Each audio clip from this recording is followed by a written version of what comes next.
السلام علیکم ورحمۃ اللہ وبرکاتہ. رب اشرح لي صدري ويسر لي امري واحلل عقدة من لساني يفقهوا قولي. رب زدنا علما. اللهم اجعل القرآن ربيع قلوبنا ونور أبصارنا وشفاء صدورنا وجلاء أحزاننا. اللهم نسألك فهم الإسلام. اللهم نسألك فهم القرآن. آمين يا رب العالمين.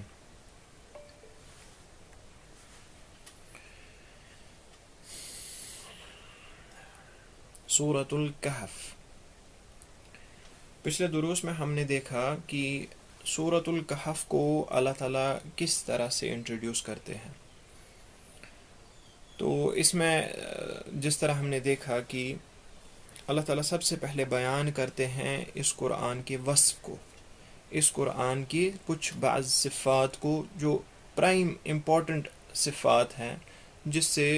قرآن کی پوزیشن کلیئر ہوتی ہے. جیسے کہ اس میں کوئی کجی نہیں ہے، یہ بالکل سیدھا ہے. احکام یعنی عدل کے بنا پر اس میں موجود ہے، یا اس کی اخبار جو ہیں، اس کی خبریں جو ہیں وہ بالکل صدق کے ساتھ بیان کی گئی ہے، واضح طور پہ بیان کی گئی ہے، اور یہ قرآن کا مقصد ہے. اس کے بعد وہ مقصد اس تفصیلاً بیان کیا گیا ہے کہ اس کجی کے بنا والے قرآن کا مقصد یہ ہے کہ تاکہ لوگوں کو ڈرایا جائے اس بعث سے جو آنے والا ہے رب کی طرف سے، یا اس چیز کی بشارت دی جائے جو اللہ تعالیٰ کی طرف سے مومنوں کے لیے رکھی گئی ہے. تو اس کے بعد خاص طور پہ ان لوگوں کو ڈرانے کا مقصد ہے، یعنی جو اللہ تعالیٰ کے لیے ایک شنیع کلام، ایک بہت ہی بڑا عظیم کلام کرتے ہیں کہ اللہ تعالیٰ کا بیٹا ہے. تو اس کے بعد اس کی نفی بھی کی گئی کہ یہ کیسی بری بات ہے، اور یہ لوگ جو ایسی بات کرتے ہیں یہ صرف کذب کے بنیاد پہ ہے، جھوٹ ہے، اس کی کسی بھی حد تک سچائی کے ساتھ، کوئی واقعہ کے ساتھ کوئی تعلق نہیں ہے. پھر اس کے بعد رسول اللہ صلی اللہ علیہ وسلم کو محبتاً یعنی یہ بیان کیا گیا کہ آپ اپنے آپ کو ان لوگوں پر غم زدہ نہ کریں. ایسے لوگ جن کے لیے اللہ تعالیٰ نے ہدایت نہیں لکھی ہے، آپ اپنے نفس کو ان کے لیے ہلاک نہ کریں غم کی وجہ سے. پھر اس کے بعد اللہ تعالیٰ بیان کرتے اس دنیا کی حقیقت کو کہ اللہ تعالیٰ نے دنیا کو یا اس میں جو ساری چیزیں ہیں اس کو ایک قسم کی زینت بنایا ہے آپ لوگوں کے لیے،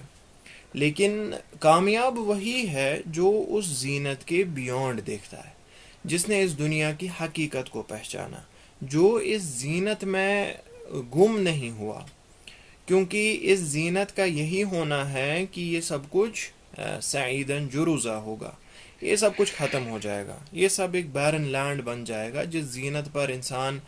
یعنی گم جاتا ہے، دھوکہ کھا جاتا ہے، وہ زینت جو ہے وہ ختم ہونے والی ہے.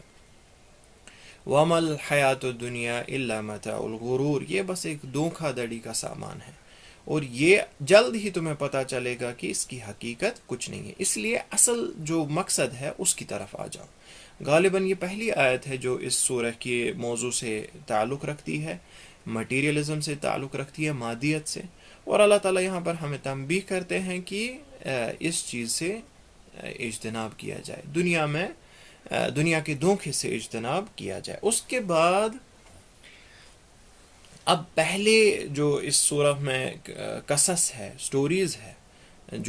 یعنی جو 4 چیزیں بیان کی گئی ہے، 4 قصے بیان کیے گئے ہیں، اس میں پہلا قصہ آ رہا ہے، اس کی شروعات ہو رہی ہے. اب یہاں نوٹ کیجئے اللہ تعالیٰ کا جو یہ اسلوب ہے وہ کتنا بہترین ہے. اللہ تعالیٰ پہلے بیان کر رہے ہیں کچھ، جس طرح آج ہم انشاءاللہ دیکھیں گے، کچھ آیتوں میں پہلے بنیادی یعنی انٹروڈکشن اس قصے کا، تفصیلاً نہیں، یعنی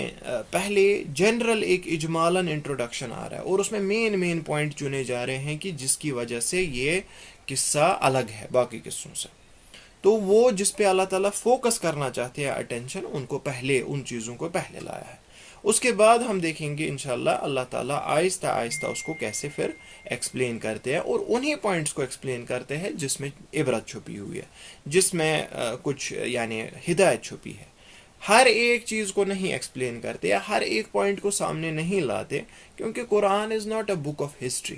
کہ اس میں ہسٹوریکل فیکٹس لائے جائے۔ Quran is a book of guidance primarily, تو اس میں جو ہماری گائیڈنس کے لیے کچھ پوائنٹس امپورٹنٹ ہے، انہی پوائنٹس کو ہر قصے کے ساتھ جڑایا گیا ہے، جس طرح آج ہم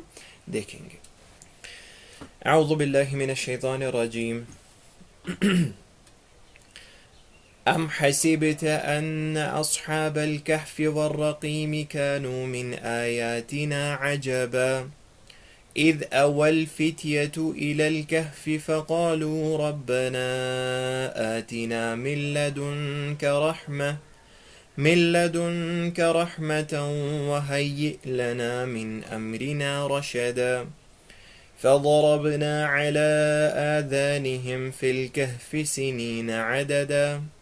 ثم بعثناهم لنعلم أي الحزبين أحصى لما لبثوا أمدا۔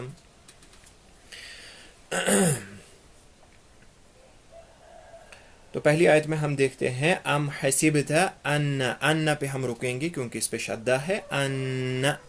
اچھا، ایک اور چیز میں بتانا چاہتا ہوں اس سے پہلے ہم شروع کریں کہ یہ ایک اچھا موقع ہے ہم سب کے لیے اس سورہ کو یاد کرنے کا، کیونکہ ہم لوگ ہر ایک آیت کو پڑھ رہے ہیں، اس کی تجوید کو دیکھ رہے ہیں، اور اس کے بعد اس کے معنی کو، ورڈز کو، تفسیر کو، کنٹیکسٹ کو، یہ پوری یہ جو ترتیب ہے اللہ کے فضل سے، یہ پوری اچھی ریسیپی ہے یاد کے لیے، ٹھیک ہے، حفظ کے لیے۔ اسی لیے ہم سب کو یہ اپرچونٹی لینی چاہیے اور اس کو حفظ کرنا چاہیے، اور جو ہم دو دن کے بعد 4 آیتیں یا 5 آیتیں پڑھ رہے اتنا کافی ہے، ہر ایک انسان کی مقدار میں اتنا ہے، کیپیبلٹی میں۔ تو ہم کیا کریں گے، کوشش کریں گے کہ جتنی ہم آیتیں پڑھ رہے 4 5 اس کو ساتھ پھر حفظ کیا جائے، اور اس کے بعد پھر ایک ساتھ ریپیٹ کیا جائے جتنا ہم نے پیچھے پڑھا ہوگا۔ ایک اچھی اپرچونٹی ہے، اس کو یوٹیلائز کریں۔ ان اصحاب الکہف، یہ ہا جو ہے حسبتا کے ہا سے ڈفرنس کھائے گا، ٹھیک ہے، حسبتا ہا سے ہے اور یہ ہا ہے، کہف، فی الکہف والرقیم، را کو آپ ہیوی کریں گے یعنی موٹا کریں گے، زبان کی جڑ کو موٹا کرنے کا مطلب ہے زبان کی جڑ کو اوپر کرنا، ٹھیک ہے۔ جب بھی میں کہوں ہیوی کریں گے یا موٹا کریں گے، اس کا معنی ہے اس حرف کے تلفظ کے ٹائم آپ کی زبان کی جو جڑ ہے، بیک سائڈ جہاں زبان جڑتی ہے، اس جڑ کو آپ ریز کریں گے تاکہ آواز جو ہے وہ موٹی نکلے۔ ر، ٹھیک ہے۔ دوسرا ہو گیا ر، یہ لائٹ ہے، ہمیں یہاں کیا کرنا ہے، ر۔ والرقیم کانوا من آیاتنا عجبا، یہ عجبا جو اس پہ عین ہے، تو عین نکالنے کی کوشش کریں جس طرح بھی، یعنی جتنی کلوزسٹ پاسبل ہے اتنا، ٹھیک ہے۔ اس کے بعد نیکسٹ آیا اذ اول فتیۃ، اس میں تا کو بھی لائٹ کرنا ہے، پورے فتیہ یعنی یہ جو الفتیۃ ہے اس میں موٹا کوئی حرف نہیں ہے۔ اذ اول فتیۃ الی الکہف، قاف کو ہیوی کریں گے آپ، فقالوا ربنا، یہ ربنا کے بعد حمزہ آ رہا ہے تو آپ کے پاس چوائس ہے، یا تو اگر آپ نے اس سے پہلے ریسیٹیشن میں ایسے انسٹنسز کو لمبا کھینچا ہوگا جس طرح ہم نے پہلی آیت میں دیکھا الحمدللہ الذی، اگر اس ٹائم آپ نے لذی کو 4 حرکات کے لیے پڑھا ہوگا تو یہاں بھی وہی فالو کریں گے۔ اگر اس سے پہلے نہیں کیا ہوگا، لذی کو 2 باری کیا ہوگا 2 حرکات کے لیے، تو یہاں بھی شارٹ ہی رکھیں گے۔ اگر پہلی بار آپ پڑھ رہے جس طرح آج ہم نے پہلی آیت سے شروع کیا، تو وہ پھر آپ کے پاس چوائس ہے، آپ اس کو لمبا کھینچیں یا نہ کھینچیں، ٹھیک ہے۔ تو آپ کے پاس یہاں چوائس کیا ہے، فقالوا ربنا 4، ٹھیک ہے، ربنا آتنا، یا شارٹ کر کے 2 بار ربنا آتنا، ٹھیک ہے، ربنا آتنا، دونوں چوائسز آپ کے پاس ہے۔ اچھا، اس کے بعد من لدن کا، نون چھوڑ کے ڈائریکٹلی میم کو لام سے ملائیں گے، من لدن کا، ٹھیک ہے، لدن کا رحمہ، رحمتاں واو کے ساتھ جڑا کے، وحی، یہاں حمزہ ہے، یہاں تھوڑا سا پاز کریں گے، ٹھیک ہے، پاز نہیں آئی مین تھوڑا سا بریک کریں گے، ٹھیک ہے، جھٹکا سا دیں گے اپنے گلے سے، وحی، حی، حی نہیں کریں گے یہاں پہ، حی لنا، من امرینا، را کو لائٹ کریں گے کیونکہ را پہ یہاں زیر ہے، امری نہیں کریں گے،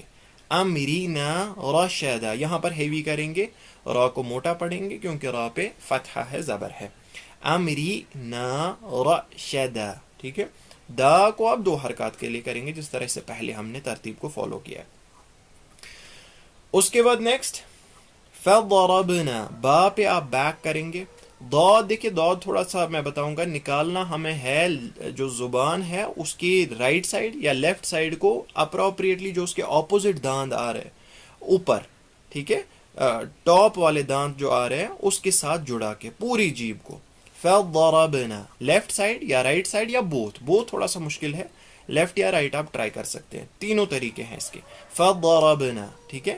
با کو بیک کریں گے، فضربنا علی، یہاں بھی پھر سے چوائس ہے آپ کے پاس، یا آپ 2 کے لیے کریں، علی 4 کے لیے یا 2 کے لیے، علی آذانہم، ٹھیک ہے۔ فی الکہف سنین عددا، اس کے بعد ثم بعثناہم، میم پہ نہیں رکنا، کنٹینیو کرنا ہے نیکسٹ یعنی لفظ کی طرف یا آواز کی طرف، ثم بعث، جس طرح پہلا ثم ہے اس پہ ویٹ کرنا ہے کیونکہ اس پہ شدہ ہے، ثم، لیکن نیکسٹ جو بعثناہم ہے ادھر آپ کنٹینیو کریں گے، ثم بعثناہم لنعلم، کنٹینیو آگے کریں گے، لنعلم ای الحزبین احصی، یہ صاد ہے اس کو تھوڑا ہیوی کریں گے، ہاں سین نہیں ہے، سین ہوتا تو احسا، احصا یعنی موٹا کریں گے، موٹا پتہ ہے آپ کو، میں نے بتا دیا کہ زبان کی جو جڑ ہے اس کو اوپر کریں گے، احصا لما لبثوا امدا، اس لبثوا کو آپ کھینچیں گے 4 کے لیے یا 2 کے لیے، یہاں بھی آپ کے پاس چوائس ہے، بٹ آپ کو پیچھے کی طرف دیکھنا ہے کہ میں نے کیسے پڑھا ہے، اسی کو آپ کو فالو کرنا ہے، اگر 4 کے لیے کیا تھا تو 4 یہاں بھی آئے گا، بے وجہ سے سوئچ نہیں کرنا ہے، پہلے 4 کیا پھر 2 یا پہلے 2 کیا پھر 4، نہیں، کنسسٹنٹ رہنا اپنی ریسیٹیشن میں۔ چلیے اس کے بعد ہم آتے ہیں پہلی آیت پہ، ام حسبت ان اصحاب الکہف والرقیم کانوا من آیاتنا عجبا، اللہ تعالیٰ اس آیت میں فرماتے ہیں کیا تم گمان کرتے ہو کہ اصحاب کہف اور رقیم وہ ہماری عجیب آیتوں میں سے ہے؟ دیکھیے اب ہو رہا ہے شروع پہلا قصہ، اس کا انٹروڈکشن ہے اور اس کی پہلی آیت ہے۔ اب پہلی آیت میں اللہ تعالیٰ اس کو بہت طریقوں سے انٹروڈیوس کر رہے ہیں جس میں بہت ساری حکمتیں چھپی ہوئی ہے۔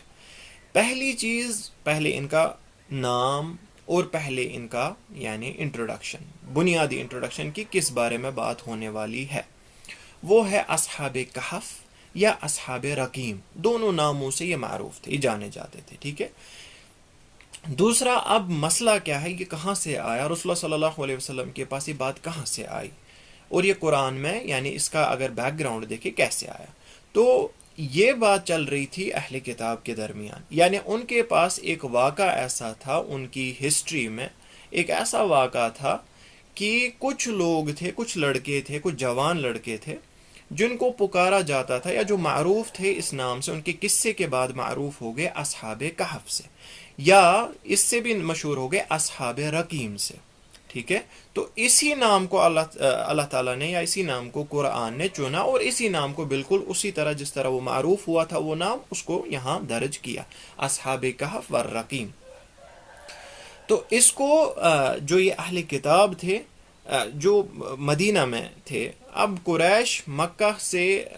مکہ جو تھے وہ ان کے ساتھ ملے اور انہوں نے اہل کتاب نے ان سے پوچھا کہ اپنے رسول سے پوچھو اس بارے میں اسے کیا معلوم ہے، کیونکہ قریش ایسے سوال کرتے تھے ہدایت کے لیے نہیں، جس طرح ہم بہت جگہ دیکھتے ہیں اللہ تعالیٰ اس چیز کا یعنی مینشن کرتے ہیں، یسألونک عن الجبال، یسألونک عن الروح، یسألونک عن الحیض وغیرہ وغیرہ، بہت مسائل کے بارے میں پوچھتے تھے کہ ہمیں جی اس کے بارے میں بتاؤ، تنگ کرنے کے غرض سے، اس میں ان کو کوئی ہدایت کا یعنی پہلو نہیں تھا، صرف رسول اللہ صلی اللہ علیہ وسلم کو تنگ کرنے کے لیے اور کسی نہ کسی طرح پروو کرنے کے لیے یا بیلٹل کرنے کے لیے کہ ہمارے پاس دیکھیے اس سے زیادہ معلومات ہیں، چاہے وہ اہل کتاب سے چرا رہے ہیں، چاہے ان کے یعنی اپنے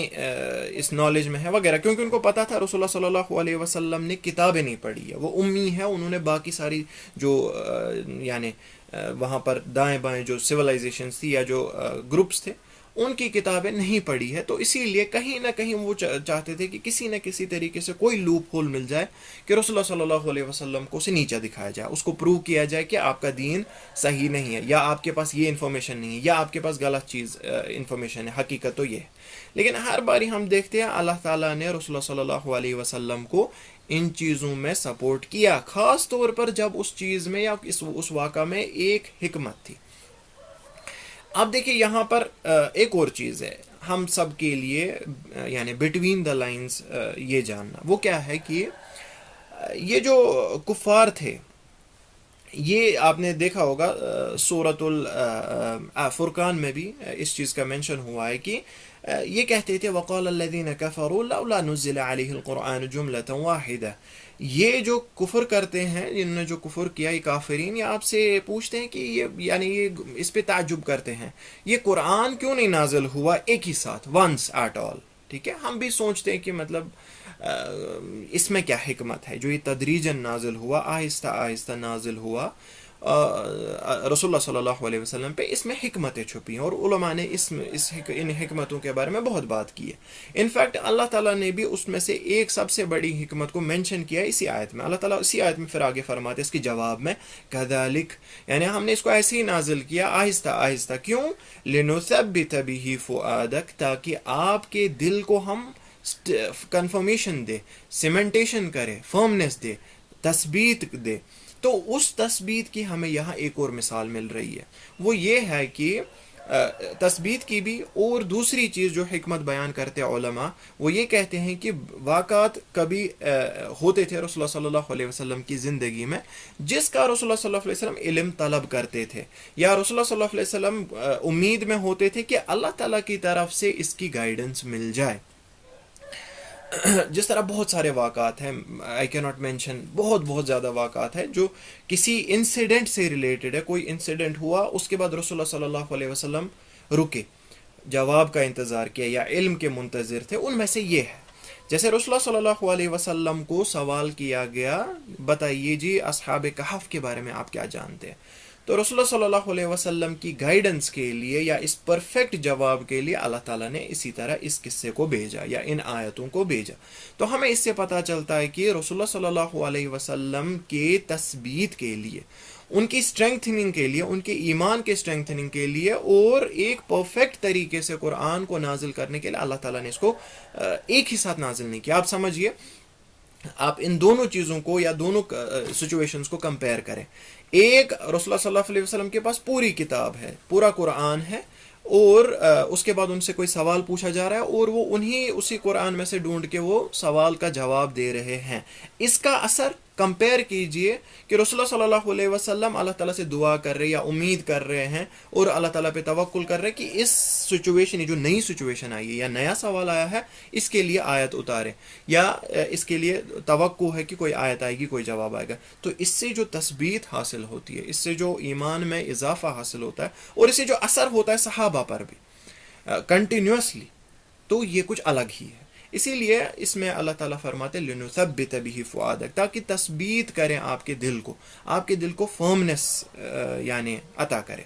تو یہاں پر ہم دیکھتے ہیں کہ یہ قرآن کا آہستہ آہستہ اتارنا، اس میں سے حکمت یہی ہے کہ جو واقعات ہوئے رسول اللہ صلی اللہ علیہ وسلم کی زندگی میں، ان کے اکارڈنگ پھر اس کا جواب بھیجا گیا، اس کے لیے علم کو عطا کیا، آیتوں کو عطا کیا۔ تو ام حسبت ان اصحاب الکہف والرقیم كانوا من آیاتنا عجبا، اب دیکھتے ہیں ہم دوسری چیز، وہ یہ ہے کہ اللہ تعالیٰ نے اس قصے کو مینشن کیا۔ پہلا ریزن تو ہم نے دیکھا کہ رسول اللہ صلی اللہ علیہ وسلم سے سوال پوچھا گیا تھا، بٹ اللہ تعالیٰ نے اس کے بیونڈ بھی، اگر ہم دیکھیں اس کے بیونڈ بھی ایک حکمت ہے۔ یہ اتنا ہی نہیں ہے، اتنی حکمت منحصر نہیں ہے اس پہ کہ رسول اللہ صلی اللہ علیہ وسلم کو سوال کیا کسی ایکس وائی زیڈ کے لیے، اور اس کے جواب میں بالکل بس ایک اس کا نتیجہ یا ایک اس کا کام تھا کہ اس کے جواب میں آیت کو اتارے، نہیں، ایک اور تھا۔ وہ یہ تھا کہ رسول اللہ صلی اللہ علیہ وسلم اور ان کے صحابہ کو فرمنس دے، ان کو تسلی دے، یا ان کو ایک تقویت اس آیت یا اس قصے کے ذریعے عطا کرے۔ کیسے؟ یہ جو سورہ ہے یہ اخروی ایام میں آخری ایام میں نازل ہوا، آخری ٹائم میں جو مکہ کا لاسٹ ٹائمز کچھ چل رہے تھے ان میں نازل ہوا یہ آیتیں. تو گویا کہ اللہ تعالیٰ رسول اللہ صلی اللہ علیہ وسلم اور صحابہ کو ان کے اراؤنڈ جو یہ ٹیم بن گئی تھی، یہ جو گروپ بن گیا تھا اسلام کے یعنی دائرے میں جو یہ گروپ آیا تھا، ان کو ایک حساب سے ذہنی تقویت عطا کرے کہ دیکھیے جو اصحاب کہف ہے، جو ایمان کی بنیاد پر اللہ تعالیٰ پر ایمان لانے کی بنیاد پر ایک گروپ بنا، یہ لڑکوں کا ایک جو گروپ بنا، انہوں نے ہجرت کی. ان کی سوسائٹی میں ایک ایسی کنڈیشن آئی تھی جس کی بنیاد پہ یہ ایمان کو پروفیس نہیں کر پا رہے تھے وہاں پہ، یا ان کی جان کو خطرہ تھا یا ان کے ایمان کو خطرہ تھا. تو انہوں نے کیا کیا؟ انہوں نے عزم کیا، انہوں نے ہمت دکھائی، اور انہوں نے قلیل ہونے کے باوجود بھی ایک حوصلہ دکھایا اور اللہ تعالیٰ پہ توکل کا اظہار کیا. اس کے بعد نتیجہ دیکھیے، اس کے بعد یہ ایک ایسا قصہ بن گیا جو تا قیامت لوگ پڑھیں گے اس کے بارے میں، اور لوگ اس سے اپنے ایمان کو تازہ کریں گے. تو آپ بھی اپنے دل کو سٹرونگ کریں، آپ بھی اس چیز کے لیے تیار ہو جائیں، آپ بھی اس چیز سے عبرت حاصل کریں کہ ہو سکتا ہے آپ کی جو جماعت ہے وہ قلیل ہو سکتا ہے ان کے اوپر آپریشن ہو، آپ کو جان کا خطرہ ہے یا اس سے زیادہ بڑھے گا جان کا خطرہ، یا ایمان پر آپ کا خطرہ ہے، تب جا کے آپ کو کیا کرنا ہے؟ آپ کو عزم کرنا ہے، آپ کو جد و جہد کرنی ہے. ہو سکتا ہے آپ کو انہی کی طرح یعنی ہجرت بھی کرنی پڑے، لیکن آپ یہ یاد رکھیں جس طرح ہم نے اصحاب کہف کو بچایا اور ان کی سٹوری کو، ان سے پوری دنیا تا قیامت عبرت حاصل کرے گی، ان کو ہم نے سارا ساز و سامان مہیا کیا، اسی طرح آپ کے لیے بھی اللہ تعالیٰ نصرت عطا کریں گے. اسی لیے توکل رکھیں اللہ تعالیٰ پہ، اپنا پورا ایفرٹ دیں اللہ تعالیٰ کے راہ میں، لیکن یہ ساتھ ساتھ یاد رکھیں کہ اس کے ساتھ اللہ تعالیٰ آپ کو اس کے حساب سے نصرت عطا کریں. یعنی ایک حساب سے رسول اللہ صلی اللہ علیہ وسلم اور کے اصحاب کی ٹریننگ تھی کہ آنے والا وقت ایسا ہونے والا ہے کہ ہجرت کرنی پڑے، لیکن یاد رکھے کہ اللہ تعالیٰ کا ساتھ ایمان والوں کے ساتھ ہمیشہ ہے. یعنی دو چیزیں سے اب ایڈریس ہو گئی اصحاب کہف کے قصے سے، ایک تو سوال کا جواب، اور دوسرا اس کے ایڈیشنل میں اس میں جو عبرت چھپی ہوئی ہے. ام حسبت ان اصحاب الکہف والرقیم كانوا من آیاتنا عجبا، کیا تم گمان کرتے ہو کہ اصحاب کہف اور رقیم کا جو قصہ ہے وہ ہماری عجیب آیتوں میں سے ہیں؟ اب اصحاب کہف کون تھے اور رقیم کیا ہے؟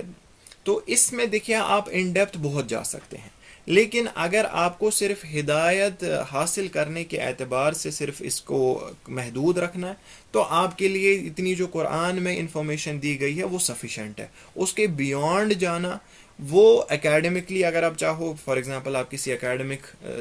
طبقے سے تعلق رکھتے ہیں تو آپ دیکھنا چاہتے ہیں کہ ہسٹوریکلی یہ کس وقت میں واقع ہوا، پھر کس طبقے کے لوگ تھے، پھر اس ٹائم بادشاہ کا نام کیا تھا، پھر کہاں سے وہ بادشاہ آیا، وغیرہ وغیرہ، جو بھی آپ ہسٹوریکلی فیکٹس دیکھنا چاہتے ہو اس کے لیے بہت ساری کتابیں، وہ آپ ان سے رابطہ کر سکتے ہو. لیکن بنیادی بات یہ ہے کہ جس طرح ہم نے پہلی انٹروڈکشن میں بھی بتایا کہ انفارمیشن دو قسم کی ہوتی ہے، یا تو آپ نفع حاصل کر سکتے ہیں اس سے، یا تو محض just for the sake of information آپ حاصل کر سکتے ہیں. تو یہ جو ہسٹوریکل فیکٹس ہے، چونکہ قرآن نے اس کو چھوڑ دیا ہے، اس میں کوئی عبرت والی بات نہیں ہے. دوسرا چیز، اس کو سرٹنٹی کے ساتھ ہم نہیں ڈکلیئر کر سکتے ہیں کہ بھائی یہ اتنے بی سی میں ہوا، یا اس ٹائم یہ ضبط کے ساتھ یعنی کانفیڈنس کے ساتھ نہیں بول سکتے، کیونکہ اس میں بہت زیادہ ٹائم ہوا ہے اور اس کی ہسٹری کہیں ہمارے کلیئر سورسز سے نہیں آ رہی ہے. تو اس میں ڈبکی مارنا ہمارے لیے ٹائم ویسٹر ہی ہوگا اور کچھ نہیں. دوسری چیز کہ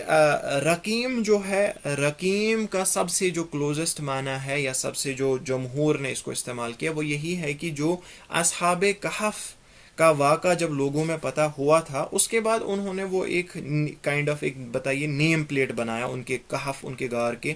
سامنے، جس پہ انہوں نے یا ایک مان لیجئے پتھر کا ایک وہ پلیٹ رکھ دیا جس پر ان کی ساری وہ مختصراً سٹوری لکھی گئی. اسی کو رقیم بولتے ہیں. ان کو اب اللہ تعالیٰ نے رقیم کیوں پکارا یا قرآن نے رقیم سے کیوں پکارا؟ تو شارٹ میں وہی بات ہے کہ کیونکہ یہ اسی نام سے معروف تھے اور قرآن نے اسی معروف نام کو اٹھا کے اپلائی کر دیا، اصحاب کہف یا اصحاب رقیم. کچھ مفسرین کرام بولتے کہ رقیم سے مراد ہے شہر، شاید شہر کا نام تھا جس شہر سے وہ بلونگ کرتے ہیں. کچھ بولتے ہیں اس پہاڑ کا نام, کچھ بولتے ہیں اس یعنی اس سٹی کا نام یا اس وادی کا نام جس میں وہ پہاڑ تھا, کچھ بولتے ہیں ان کے کتے کا نام. تو اس میں جو بھی ہے مفسرین کرام کا جو بھی اس میں ویوز ہے وہ just for the sake of academics ہم لے سکتے ہیں, بٹ ہمارے لیے اس میں کوئی ہدایت نہیں چھپی ہے. اور جس میں سب سے کلوزسٹ یہی ہے کہ یہ اس نیم پلیٹ کا نام ہے جس پہ ان کی سٹوری وغیرہ ان کے نام لکھے گئے تھے تاکہ آنے والی جنریشنز اس سے کچھ عبرت حاصل کرے. اب یہ تھے کون؟ شارٹ میں یہی بات ہے جس طرح قرآن سے ہمیں واضح ہوتا ہے, یہ کچھ یعنی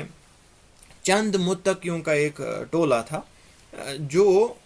اپنی سوسائٹی میں یعنی ایمان پر تھے, اور ان کی سوسائٹی میں ایسے حالات تھے, اس سوسائٹی کا بادشاہی یا پوری سوسائٹی ایسی ہو گئی تھی جو ایمان کفر میں مبتلا تھی, کفر شرک بدعت میں مبتلا تھے, اور اللہ تعالیٰ کا انکار کیا تھا انہوں نے. تو یہ جو گروپ ہے جو اصحاب, جو یہ آگے بھی اس کی انٹروڈکشن ہے کہ جو یہ ینگ بوائز کا چھوٹے یعنی جوان لڑکوں کا گروپ ہے, انہوں نے عزم کیا کہ اب یا تو مطلب ہمارے پاس کوئی آپشن نہیں بچا اس شہر میں رہنے کا, یا اپنے جو جگہ ہے جہاں وہ تھے اپنے گھروں میں رہنے کا کوئی آپشن نہیں ہے. یا تو ہماری جانوں کو خطرہ ہے یا تو ہمارے دین کو خطرہ ہے, کیونکہ ہمیں رجوع کرا دیا جائے گا کفر کی طرف. انہوں نے دعوت کے لیے بلایا لیکن دعوت ان کی قبول نہیں کی گئی. پھر فائنلی انہوں نے فیصلہ کیا کہ اب ہم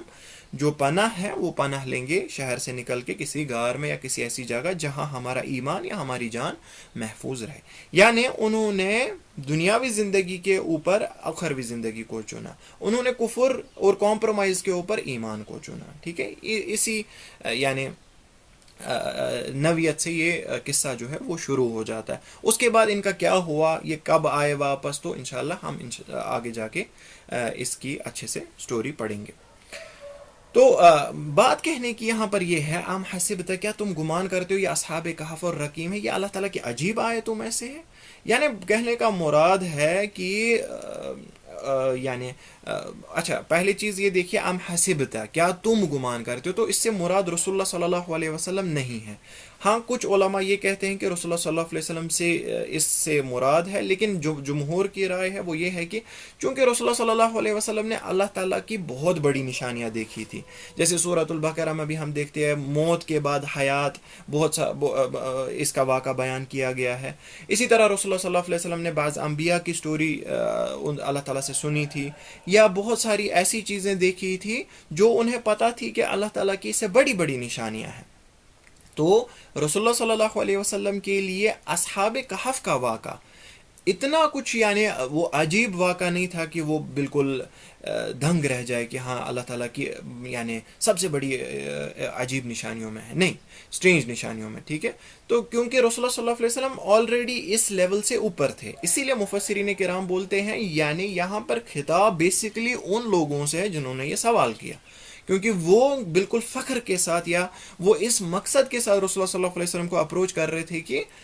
ہم اس کو اس عجیب یا اسٹرینج, یہ جو بڑا زبردست متقیوں کا واقعہ ہے اور یہ بہت ہی وہ اب نارمل سا واقعہ ہے, یہ رسول اللہ صلی اللہ علیہ وسلم کو اس کے ذریعے دنگ کرے. دیکھیے ہمارے پاس کتنی بہترین کہانی ہے یا بہترین عبرت ہے متقیوں کی, آپ کے پاس کیا ہدایت ہے. تو مفسرین کرام یہ بولتے ہیں کہ اس سے خطاب وہ لوگ ہیں, ام حسبت, کیا تم یہ گمان کرتے ہو بس یہی ہے اللہ تعالیٰ کی عجیب آیتوں میں سے بس یہ اصحاب کہف کی, نہیں. ہاں حالانکہ اس کا بھی اقرار ہے کہ یہ بھی ایک عجیب آیتوں میں سے ہے, لیکن اینڈ نہیں ہے. یہ اس سے بڑی بڑی آیتیں اللہ تعالیٰ نے نازل کی ہیں, یا اس سے بڑی بڑی آیتیں رسول اللہ صلی اللہ علیہ وسلم کو پتہ تھی. جس طرح اللہ تعالیٰ عام لوگوں کے لیے بھی کہتے ہیں سنریہم فی آیاتنا, سنریہم آیاتنا فی الآفاق وفی انفسہم حتی یتبین لہم انہ الحق. اللہ تعالیٰ بیان کرتے ہیں ہم ان کو دکھائیں گے اپنی آیات آسمانوں میں, فی الآفاق وفی انفسہم, اور ان کے اپنے جسموں میں, ان کے اپنے نفوس میں ایسی آیتیں دکھائیں گے حتی یتبین لہم انہ الحق, یا جب تک نہ یہ تبیین ہو جائے, واضح ہو جائے کہ یہ حق ہے, اللہ تعالیٰ نے جو نازل کیا وہ حق ہے. اب دیکھیں یہ تو بالکل مشاہدہ انسان کرتا ہے آسمان و زمین کا یا اپنے آپ کا, اس میں ہی اللہ تعالیٰ نے کتنی آیت ایسے چھپائی ہے. اگر ہم کچھ ہی مثالیں لیں, اگر آپ آفاق میں ہی دیکھو گے جو اسپیس کا نظام ہے اللہ تعالیٰ نے کس طرح اسٹیبلش کیا ہے, جس آپ میں سے جس کو انٹرسٹ ہوگا اس چیز میں، آپ دیکھیے کہ اگر یہ ہماری جو زمین ہے، ارتھ ہے، اگر کچھ ڈسٹنس نزدیک ہوتی،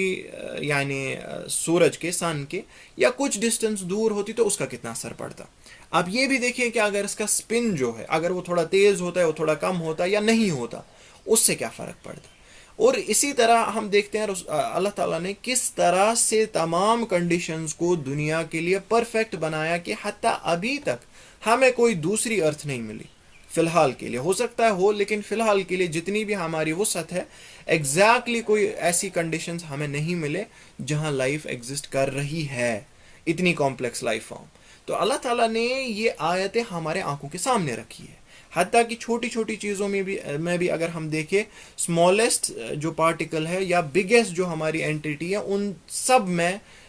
کتنی آیتیں اللہ تعالیٰ نے رکھی ہے۔ وہ یہیں پر اللہ تعالیٰ ہمیں یہاں بتاتے ہیں وفی انفسہم، ان کے جسموں میں بھی اگر آپ دیکھو، اگر آپ بلڈ سرکولیشن کا نظام دیکھیں گے، اس میں اللہ تعالیٰ نے کتنی آیتیں رکھی ہے، کس طرح سے یہ کمپلیکس نظام یعنی چلتا ہے، اور انسان کو اس چیز کی خبر بھی نہیں لگتی۔ تو الغرض اللہ تعالیٰ نے اصحاب کہف والرقیم سے بہت زیادہ بڑی آیتیں ہمارے سامنے رکھی ہے، یا رسول اللہ صلی اللہ علیہ وسلم کے سامنے رکھی تھی۔ تو یہ کچھ عجب کا ویسا موقع نہیں تھا کہ بس جی یہی ایک ہے، یہی ایکسٹریمٹی ہے عجیب واقعات کی، اس سے بڑی بڑی آیتیں بھی اللہ تعالیٰ نے نازل کی ہیں۔ مسئلہ کیا ہے؟ اذ اول فتیۃ، اصحاب کہف کا یہ ایشو، یعنی یہ سٹوری ہے، اذ اول فتیۃ الی الکہف، جب یاد کرے یا ان کو بیان کرے یا رسول اللہ صلی اللہ علیہ وسلم، اذ اول فتیۃ الی الکہف، جب پناہ لی، فتیہ بولتے ہیں، فتیہ نے، ابھی میں بتاتا ہوں اس کے آگے، جب فتیہ نے پناہ لی کہف کی طرف، غار کی طرف، فقالوا، اس کے بعد انہوں نے کہا، ربنا آتنا من لدنک رحمہ، ہمارے رب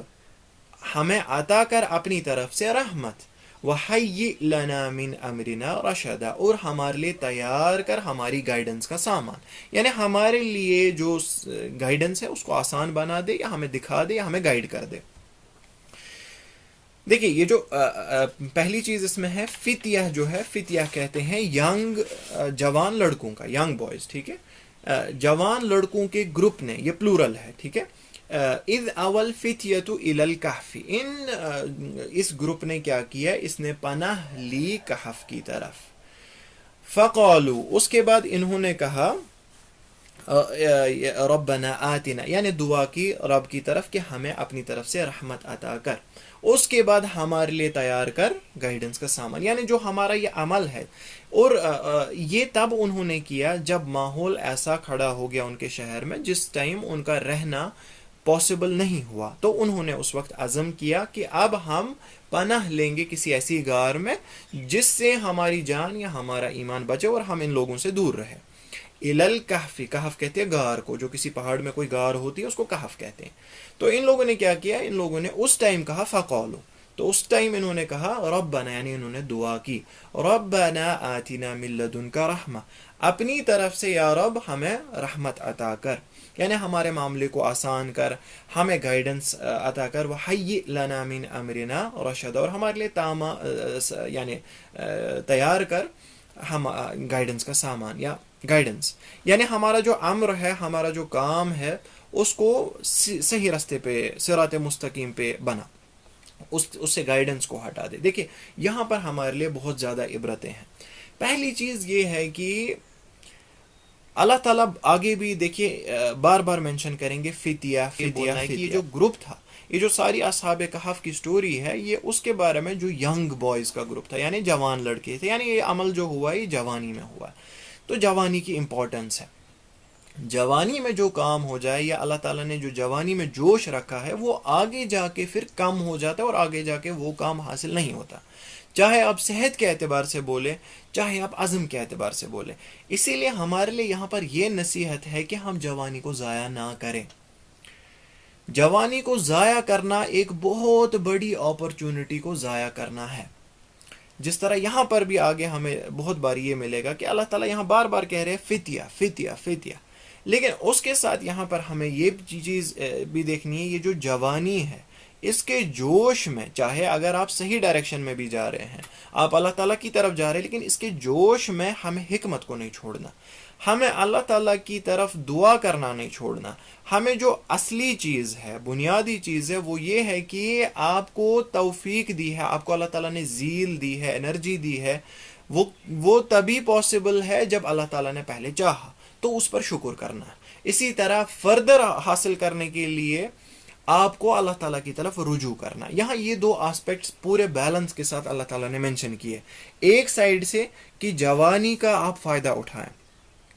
جوانی میں جو ذیل ہے، جوانی میں جو عزم ہے، وہ آگے والی ایج میں کم ہو جائے گا. لیکن دوسرے سائیڈ سے اس جوانی کی بنیاد پہ آپ دھوکے میں نہ پڑنا، یا اس جوانی کے بنیاد پہ آپ صرف اسی سبب کو نہیں لینا،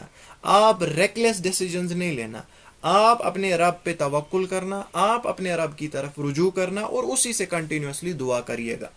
ربنا آتنا، جس طرح ہم یہاں دیکھتے ہیں، انہوں نے عزم کیا، انہوں نے ایک بہت ہی بڑا ڈیسیجن لیا جو ایک ینگ یا جوان لڑکوں کے لیے آسان نہیں ہوتا، کیونکہ وہ اپنی سوسائٹی میں جو جوان ہوتے ہیں وہ اس مقام پہ نہیں ہوتے جو بڑے ہوتے ہیں. بڑوں کا سوسائٹی میں بھی رتبہ ہوتا ہے، فائنینشلی بھی اسٹرانگ ہوتے ہیں، یا بہت سارے مسائل ہوتے ہیں، وہ انڈیپینڈنٹ ہوتے ہیں. لیکن یہ جو جوان ہوتے ہیں یہ آلریڈی اس کی وجہ سے پہلے ہی ڈیپینڈنٹ ہوتے ہیں، دبائے گئے ہوتے ہیں. لیکن اس کے باوجود انہوں نے ایک بڑا فیصلہ لیا، انہوں نے یہ فیصلہ لیا کہ ہم اپنی قوم سے الگ ہو جائیں گے، پھر وہیں دیکھتے ہیں کہ زندگی کیسے گزارے. لیکن اس کے ساتھ ساتھ اللہ تعالیٰ کے دامن کو نہیں چھوڑا، ریکلیس ڈیسیجن نہیں لیا، اللہ تعالیٰ سے مدد طلب کی، اس کی طرف رجوع کیا. یعنی یہاں پر ہمیں یہ چیز سیکھنی ہے کہ توکل، دعا اور اللہ تعالیٰ سے مدد طلب کرنا، اس چیز کو ہمیں نہیں چھوڑنا. نو میٹر اگر ہم صحیح ڈائریکشن میں بھی جا رہے ہیں، ہمیں پتہ ہے ہم قرآن و حدیث پر چل رہے ہیں، اللہ تعالیٰ کی راہ میں چل رہے ہیں، لیکن پھر بھی اس پر اس بات حاصل کرنا یا اس میں فردر زیادہ اللہ تعالیٰ سے طلب کرنا کہ مجھے اور مزید توفیق دے، یہ ہمارا کام ہے، یہ ایک مسلمان کا کام ہے. جس طرح اللہ تعالیٰ بہت جگہ مینشن کرتے ہیں، یا ایھا الذین آمنوا آمنو، اے ایمان لانے والو ایمان لاؤ. یعنی اگر ہم دیکھیں ایمان لانے والو، اللہ تعالیٰ خود بول رہے ہیں ایمان لانے والو ایمان لاؤ. اس سے کیا مراد ہے؟ اس سے مراد ہے نو میٹر آپ نے ایمان لایا ہے، لیکن اس ایمان پہ مداومت کرو، اس ایمان پہ ٹھہرے رہو، یعنی ایک ہی جگہ رہو، ادھر ادھر دائیں نہ بھٹکو. ہو سکتا ہے آپ کے ایمان لانے کے بعد بھی آپ بھٹک جاؤ، لیکن آپ کے ٹھہرے رہنے سے یعنی اس کا سب سے بڑا ایک سبب کیا ہے؟ دعا کرنا، اللہ تعالیٰ سے دعا کرنا. اسی لیے یہاں پر ہم سیکھتے ہیں کہ اگر آپ سے کوئی ایفرٹ آ رہا ہے، اگر آپ کسی ایفرٹ کی تیاری کر رہے ہیں اللہ تعالیٰ کی راہ میں، اللہ تعالیٰ کی طرف رجوع کرنا نہ چھوڑیں، اللہ تعالیٰ کی طرف دعا کرنا نہ چھوڑیں، نو میٹر آپ کے لیے کنڈیشنز کتنی مشکل کیوں نہ ہو رہے ہیں. میں آپ کو میرا ایک بہت عزیز ہے، میں اسی آیت کے ساتھ اس کا ایک قصہ، چھوٹا سا قصہ مجھے یاد آ رہا ہے. اس نے یعنی نیا ہی تھا، وہ دین میں پریکٹس کر رہا تھا، تو بہت ہی زیادہ، چونکہ سٹارٹنگ پوائنٹ میں بہت ہی زیادہ جوش ہوتا ہے، بہت ہی ذیل ہوتی ہے، اور اس ذیل کے بنیاد پہ انسان کبھی کبھار یعنی جوش میں ہوش بھی کھو بیٹھتا ہے. لیکن مقصود میرا یہ کہنا ہے کہ اس کا یعنی وہ انیشل ٹائم تھا، اور وہ کسی باہر شہر میں تھا، اور اس کو گھر آنا تھا، لیکن گھر پہ ایک ایسی فنکشن ہو رہی تھی جو قرآن و سنت کے خلاف تھی. تو وہ مجھے کہہ رہا ہے کہ میں نے پوری کوشش کی، میں نے ہر ایک کو سمجھایا کہ میں نہیں آنا چاہتا، تو اب شارٹ میں وہ نہیں کر پایا، کنونس نہیں کر پایا، اور اسے آنے کے لیے مجبور کر دیا گیا ہے، اور اسے آنا پڑا ہے. تو اس نے کہا فائنلی کیا ہوا، پھر میں جب ہار گیا اس معاملے میں، مجھے لگا ابھی کنٹرول میرے باہر، یعنی چیزیں میرے کنٹرول سے باہر جا رہی ہیں، تو میں نے سوچا فائنلی ایک رات ہے، مجھے اگلے دن فلائٹ اس نے بک کی تھی کشمیر واپس. اس نے کہا بس اب میں اللہ تعالیٰ کی طرف رجوع کروں گا، میں ان سے دعا کروں گا پوری رات کو، اللہ تعالیٰ مجھے کسی طرح اس انکنٹرولیبل چیز سے بچا لے. تو اس نے کہا میں نے دعا کی اور پورا توکل کیا، اللہ تعالیٰ کسی نہ کسی طریقے سے مجھے اس چیز سے بچائے گا. اگلے دن فلائٹ تھی، کوئی موسم خراب نہیں تھا، کچھ نہیں تھا، نتھنگ ایٹ آل، صرف اور صرف اس کی فلائٹ کینسل ہوئی، صرف اور صرف اس کی فلائٹ کینسل ہوئی، اور کچھ نہیں ہوا. اور وہ مطلب اس انسیڈنٹ سے اتنا حیران تھا کہ یہ کیسے ہوا، مجھے نہیں سمجھ آیا، لیکن مجھے پورا توکل تھا اللہ تعالیٰ پہ کہ مجھے کسی نہ کسی طریقے سے رب اس یعنی مصیبت سے اس کے یعنی بچائے گا. تو اللہ تعالیٰ کی طرف دعا کرنے کو کبھی انڈر ایسٹیمیٹ نہ کریں. نو میٹر آپ صحیح راستے بھی جا رہے ہیں، لیکن پھر بھی اللہ تعالیٰ سے دعا طلب کریں، اللہ تعالیٰ سے تثبیت طلب کریں. تو اس کے بعد اللہ تعالیٰ فرماتے ہیں فضربنا على آذانهم في الكهف سنين عددا. اس کے بعد ہم نے ان کے کانوں پر پردہ گرایا. ٹھیک ہے, اگر میں اس کا لٹرل ٹرانسلیشن کروں اس سے مراد ہوتا ہے ہم نے ان کے کانوں پر مارا. ٹھیک ہے, فی الکہف یا گرایا, فی الکہف غار میں, سنین عددا کچھ سال, کچھ معدود سال, کچھ کاؤنٹڈ ایئرس. یہ جو محاورہ یہاں پر استعمال کیا گیا ضربنا علی آذانہم, ان کے کانوں پر پردہ گرانا, اس سے مراد ہے ان کو گہری نیند سلانا. ٹھیک ہے, تو دیکھیں یہ محاورہ قرآن نے اختیار کیا ہے. اب اگر ہم دیکھیں ایک انسان جب سوتا ہے تو سونے میں سب سے پہلی چیز جو اس کو جگاتی ہے, یا سینسری پرسیپشنز میں جو پہلی چیز آتی ہے اول درجے کی جو اس کو جگاتی ہے اس نیند سے, وہ ہیئرنگ کی ہے. آنکھیں تو بند رہتی ہے, اگر وہ کسی الگ جگہ پر ہے جہاں کوئی اس کو چھو نہیں رہا ہے تو وہ بھی سکن کا بھی کوئی کام نہیں ہے اس کا جگانے میں. تو پرائمری کام ہوتا ہے انسان کوئی آواز سن لیتا ہے,